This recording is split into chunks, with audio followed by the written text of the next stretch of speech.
flowers para mas mapaganda ang presentation nila. Wow! Talaga namang kaabang-abang itong mga itong kanilang performance. Tingnan mo yung mga costumes nila. Talagang yan yung native na costume ng mga Igorot. Tsaka ito pa, hindi lang nila sinashowcase ang ganda ng mga bulaklak dito sa Baguio, kundi sinashowcase din nila ang ganda ng mga Pilipina, tsaka ang ganda ng mga babae natin dito sa...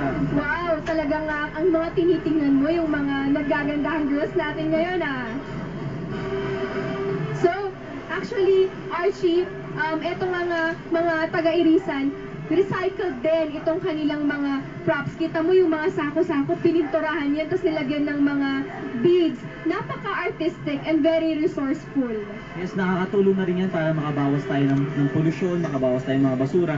Tsaka hindi rin ito nagiging burden kung ano yung perform sila, mas nakakatipid pa sila at hindi pa sila masyadong nahihirapan. Nagiging outgoing lang sila, mga ganun. Oo.